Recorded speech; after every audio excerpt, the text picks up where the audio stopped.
Today is December 10th, 2010. My name is Dr. Martin Kahn. I'll be the interviewer. Our videographer is Mr. Clint Reisner. Our interviewee is Dr. Rob Levy, and we're at the Jewish Community Center. And we will conduct this interview in reference to dental experiences in the Dallas area. Rob, you don't mind me calling you Rob? Go right ahead. After all these years. I'd like to just begin with a bit of your family history. If you would give us a little bit of your family history as far as parents, grandparents, type of work that they were in. Okay. Sure. Start with my grandparents. Dr. Harry Levy and his wife Myrtle Levy are my paternal grandparents, and my grandfather was a physician and surgeon in Dallas. He was, the story goes, he helped start the emergency room at Baylor Hospital. He was a general surgeon and general practitioner, and for many years he immigrated with his brothers from Poland in the early 1900s and settled here. My grandmother was from Marquay, Texas, not far from Houston, and so that's really where the medical or dental, as you will, emphasis, the healthcare emphasis of my family started. I was the only person in the family in healthcare, and my grandfather passed away in 1958, so I was only 10 years old when he died. But his influence lived on a long time. I was very close to him, and he was a very busy man. He died at age 72, and he was an old 72 when he died. He looked much older. He made house calls. He was the old classic physician, and had an office in the medical arts building. And my dad tells me that my grandfather was one of the first practitioners in Dallas, Caucasian practitioners, to have black patients, patients of color. And I was definitely brought up with similar values to be all-encompassing, non-discriminatory, and that healthcare was provided for everyone. Very good. How about as a young boy, teenager even, your areas of interest, hobbies, things that you enjoy doing? Love the water. Water skiing was probably my favorite hobby. I got into sailing a little bit, which I still do now.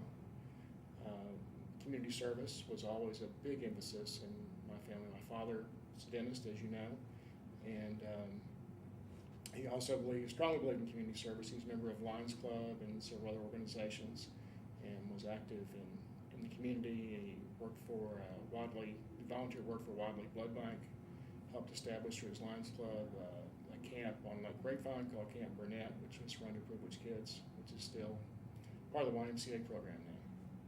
And yourself, you followed in your dad's footsteps? I think so. My mother also. She did quite a bit of volunteer work with emotionally disturbed children. My volunteer dental work has been primarily with underprivileged kids. I was on the board of a nonprofit dental clinic, free dental clinic in East Dallas, which served minorities, and still do some of that as part of my teaching job in Fort Worth. I had the opportunity to volunteer for a program called Save a Smile through Tarrant County. It's with Children's Oral Health Coalition. Excellent organization. Wonderful. I remember your dear parents. Education-wise, Rob, growing up, your schooling, where you went to school, and the things you did maybe at a higher level in college and university. Interesting, yeah. Well, I graduated from Highland Park High School. My dad wanted to built a home in University Park. It was considered very far out in those days, right, and wanted me to be in the Highland Park school system. So I was one of very few Jewish kids in that school system. So I learned quite a bit of what it was like to be on the other side of discrimination. Though it was kind of subtle, it was there. Went on to University of Texas at Austin, got a BA degree, majored in psychology, minor in chemistry and zoology. Went to dental school at University of Texas Dental Branch in Houston, and graduated in '74. And for 25 years, practiced primarily with my dad out of his building on Lemon Avenue in Dallas. And then 10 years ago, I became a full-time teacher at Tarrant County College, the dental hygiene program, and we see many underprivileged people out there. Our clinic is very low fee, and so we see a lot of folks that are on fixed incomes, a lot of retired folks, a lot of folks are on disability, and just on people that don't have much access to dental care. Wonderful, wonderful. Give me a little background on your Jewish affiliation over the years. Okay. Started with my grandfather, who was a member of Temple Emmanuel, as my parents, and I was confirmed there in the 60s. And I'm still a member. And have you taken some type of active role? Have you had time at synagogue in any way? Not very active. I was part of a young adult committee years ago, and I'm still I had an opportunity to be on the board and declined to do that because of my other interests, etc. Mm-hmm. So I'm still a fairly active member and critic. That's what aren't we all? Yes. Give us a little background on your work experience, beginning as a teen. What kind of jobs you had? Part-time, summer jobs? So World Book encyclopedias door to door. Very interesting. Was a busboy at Lucas B&B restaurant. There's still a sign there. It's an official Dallas landmark. And my father thought it was important for me to understand the value of my education, to appreciate an education, and to appreciate what it took to make a dollar, and the lives other folks led that did not have a lot of education. It's a very traditional Jewish upbringing, something to be a doctor, a lawyer, architect, and so forth. So I guess I was pretty typical in that regard. I know you talk about that a lot. Of course, I can surely understand the kind of person that your dad was. Any other people, would you say, who influenced you over the last 25 or 35 years? Oh gosh, this goes back to probably my 5th grade teacher, who my parents told would made me a real student, a serious student, and focused. And she was important, as well as some elementary school teachers, organic chemistry teacher in college, as well as a chemistry teacher in high school. Very positive influence on me. Chemistry was never my strong suit, and they helped me through both courses, and mentored me and encouraged me going into healthcare. Was your dad the main influence, and your granddad about going into dentistry? Oh, sure. My grandfather wasn't home very much. My dad said, dentistry gives you a much freer lifestyle in terms of being able to spend time with your family. Still part of healthcare, and he thought a better quality of life in a physician in terms of family time, which was extremely important. What brought you into Dallas? Or your family is always, Dad always practiced. Right. It was just Dad was born here too. Exactly. Yeah. So you have several generations from the Dallas area. That's right. You still have family down near Houston? You still have very distant relatives. Not many alive. Not many around. Give me a little bit about. Let's see, your immediate family. I didn't really know. I don't know too much about that. Okay. Are you living in Fort Worth? No. I live in Dallas. I live in Dallas. I make the commute over to Hurst to work in this, and I've scaled back my work hours. I'm just part-time now. Just part-time, still a big job. So I work about half-time, and looking at doing some other volunteer activities.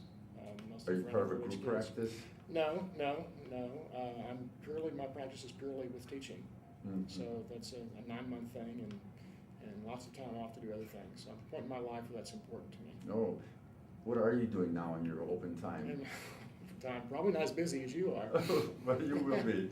Yes, I am. Actually, I'm looking for another volunteer opportunity, and I'm considering several things. I haven't made up my mind yet. I'm looking towards Jewish Family Service is one of those. My cousin Linda Garner is my first cousin, is very active with the organization, and also my cousin Barbara Rose, on the other side of the family, is very active with that too. So it's in the family. So it's just a question of what. I also take some time to go sailing. Won't be going in for another 2 or 3 hours, Marty. So it's nice to have Fridays off, isn't You it? bet. Oh, so what are your observations practicing all these years in dentist from your beginning until now? Your observations about changes in in neighborhoods, in dental IQ, in dental care at home, professional care. I've seen so many things change in dentistry as probably you have too. Most people have. Graduating in '74, dental insurance or third-party participation was an oxymoron, I guess. And that slowly came in, and I think that it has some really good things. Encourages people to, through insurance, through work, et cetera, to have better afford access to care and to go and have preventive visits. We have huge increases in knowledge in dentistry and medicine now, where the quality of care is unlike any in the world, I think, in a positive sense. Yet there's so many folks that are disenfranchised, that are not able to access the fine care we can deliver. And as you know, that's huge. There's still a huge gap. In a town of Dallas with so much affluence, go a couple miles from downtown and you see abject poverty. And it's not uncommon for me to have seen, especially with my work with Hispanic families in East Dallas,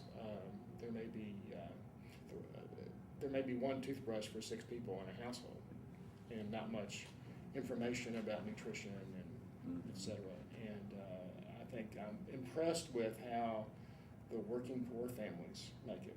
People that are too, whether they're legal or not, too proud to accept welfare and want to work, yet simply don't have time to take their children for dental care or medical care, and many times do without. So, and are happy and are very appreciative of any opportunity they have to be able to access care.